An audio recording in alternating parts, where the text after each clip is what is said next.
Welcome to Insanity Fair. The film that is playing behind me is a film which many people have heard of but few people have seen. It's The Birth of a Nation from 1915 by D.W. Griffith, which is simultaneously a very good film and a very bad film. Artistically, it's the first epic film, the first commercial blockbuster film. It's the first 12-reel feature, 3 hours long. It's a very bad film because it establishes a particular kind of racism which persists even today. But before we go into all of that, I'd like to give you a chance to absorb some of it. And while we're waiting, I'd like to say a few words about Black Lives Matter. Now, Black Lives Matter is obviously an American movement, and yet it has caught the imagination of people in other countries, like France, where I live, and the United Kingdom, and many other countries.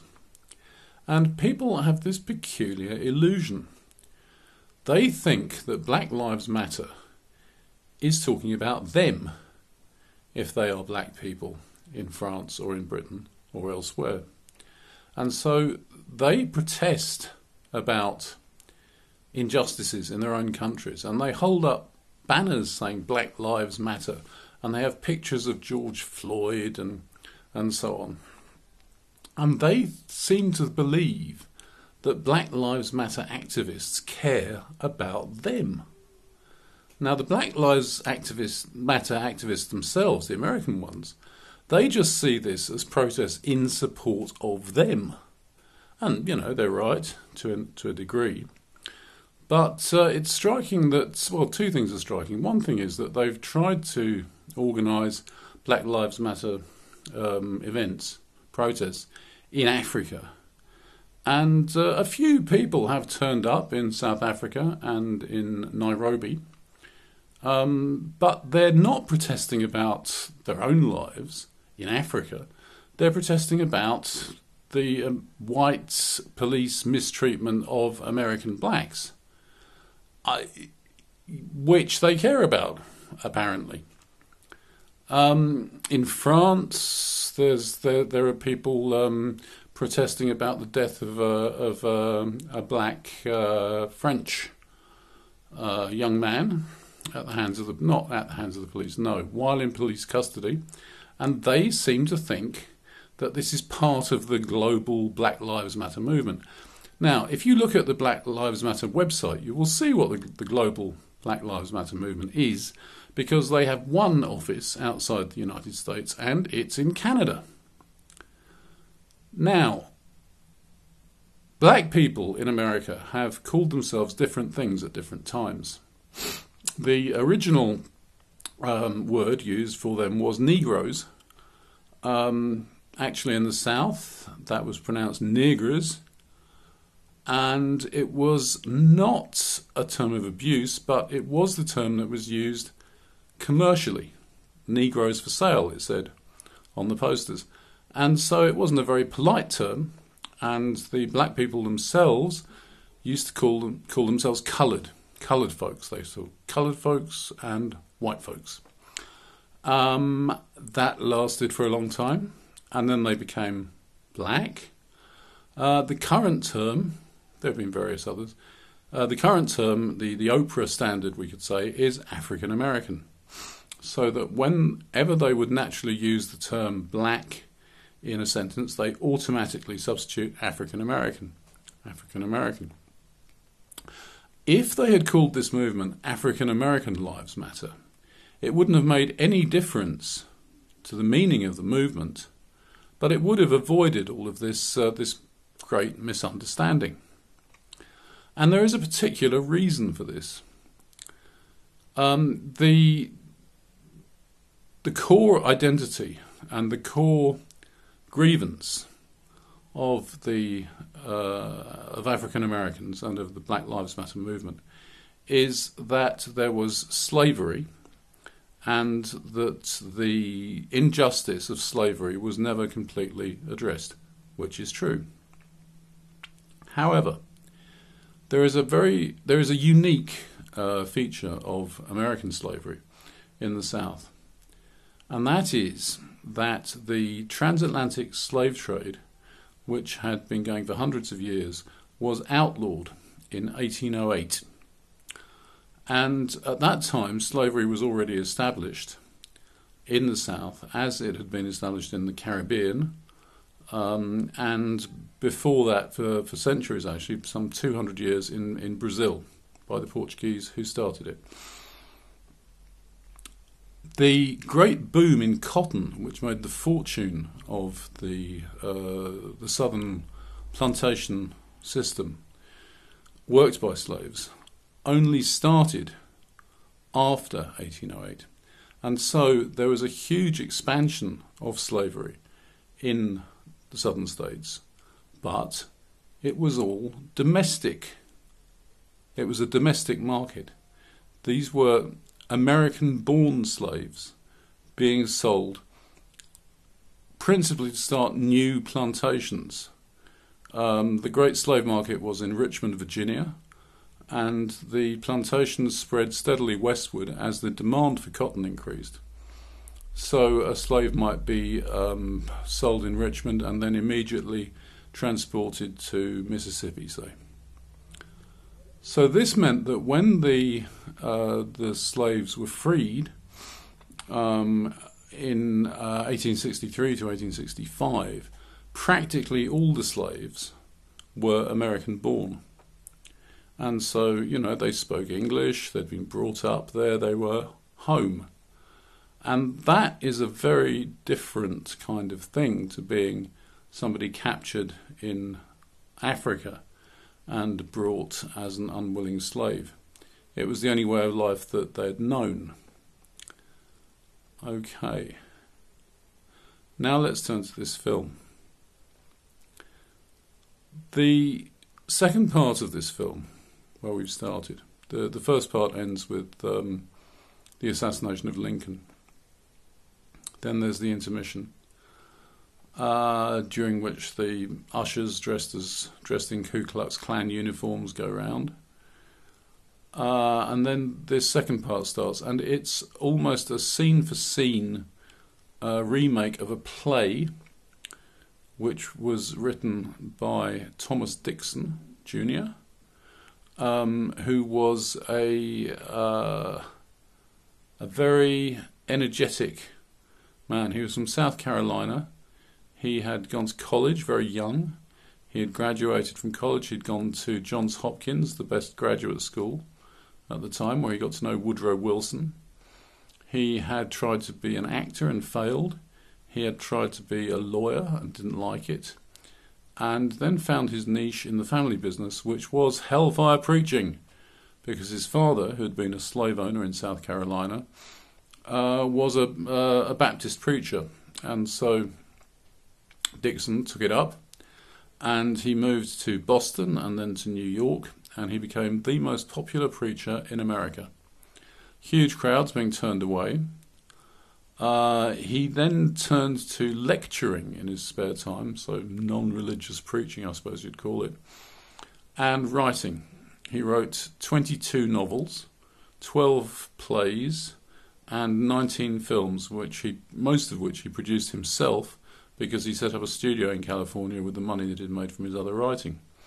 So he had this huge career, and then just vanished. Nobody reads his books anymore. Nobody watches his plays. Nobody watches his films. And the reason is what you can see from The Birth of a Nation. He was an outrageous racist. He'd learned this partly in university, actually, because Johns Hopkins at that time was dominated with German ideas. And the German ideas of the 19th century were all about the folk, about the people, the nation, and a generation of Americans, not all Americans, but people like Dixon and Woodrow Wilson were convinced that Protestant America was the It was the homeland of the Anglo-Saxon Germanic spirit, and that was what he thought. However, he had another strand in his romanticism, because he was born before the Civil War, but he was a child in the Civil War. So he grew up during Reconstruction, and he was resentful, as many Southerners were. They lost, but he saw it in racial terms, because he thought that the Republicans, particularly the radical Republicans at that time, were betraying the white race in the South, and that they were also betraying the blacks by misleading them, and that they were creating this very corrupt society. What actually provoked him to start writing about this was seeing a production of Uncle Tom's Cabin by Harriet Beecher Stowe, a book which was loathed by the white people in the South as being a dishonest representation of their way of life. And so he decided that he would write something to show what really happened, and The Birth of a Nation is the result of that. It was originally the second volume of a trilogy of novels that he wrote called The Klansman, and that became a very successful stage play. Then it was adapted by Griffith into this huge film. And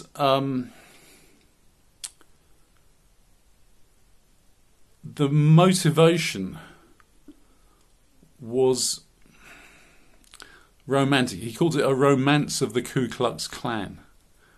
And his uncle was in the original Ku Klux Klan, but he reinvented it with a Scottish inspiration. The burning cross of the Ku Klux Klan is not originally, the Christian cross planted in the ground that we think of now. It was a cross like this. It was the St Andrew's cross, because he was very proud that he was partly Scottish. And apparently there was a tradition in Scotland, there had been, that in the Highlands, that a call to arms would be declared by sending a rider going round with a cross, a wooden cross like this, burning. And so he decided that this was what the Ku Klux Klan needed.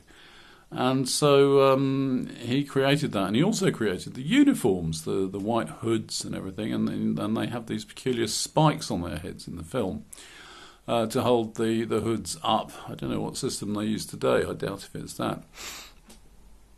And he presents them as the noble resistance, not so much against the blacks, it must be said, but against the corrupt whites who were misleading the blacks.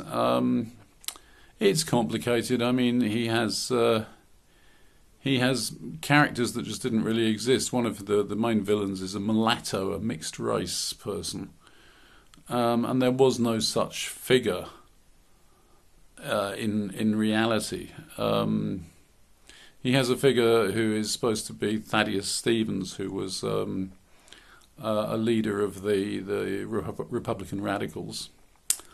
But, it's quite distorted. However, what I'd like to talk about is not the details of the plot, but the treatment of the black characters, the African American characters.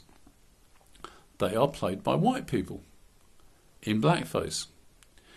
There are extras who are African Americans, real ones, but all of the speaking parts and all of the, you can see they do speak even though it's silent, are all played by white people in blackface.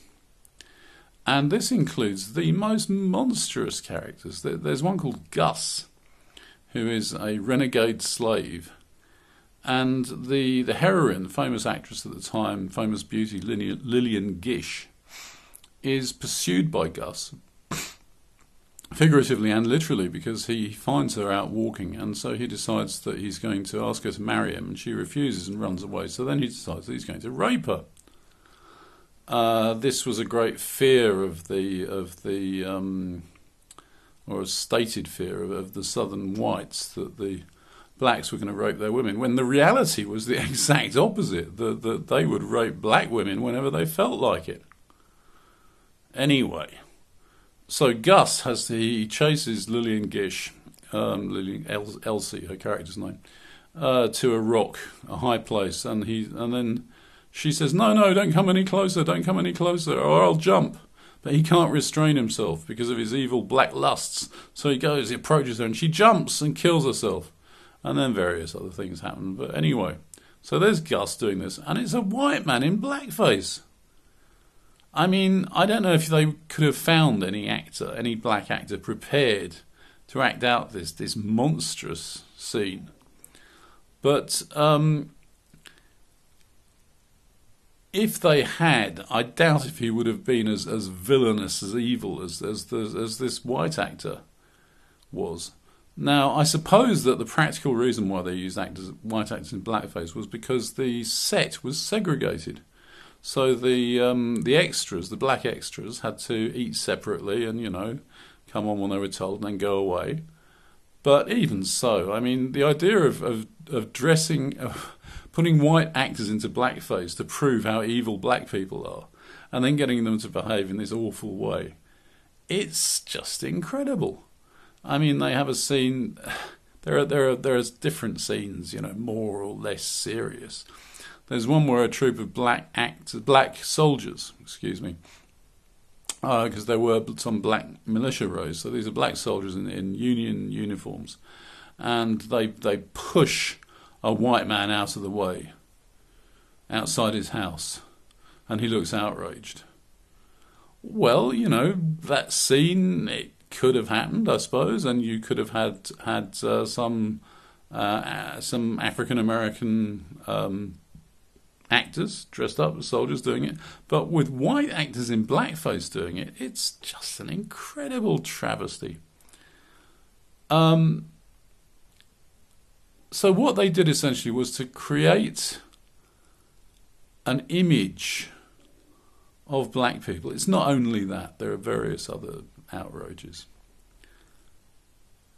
And it was totally successful. The film was so successful that it actually recreated the Ku Klux Klan. It had died out, it had been suppressed by the federal government. And it started up again as a result of the film, and as a result of this romantic idea of these heroes in their uniforms and their burning cross and all of that business.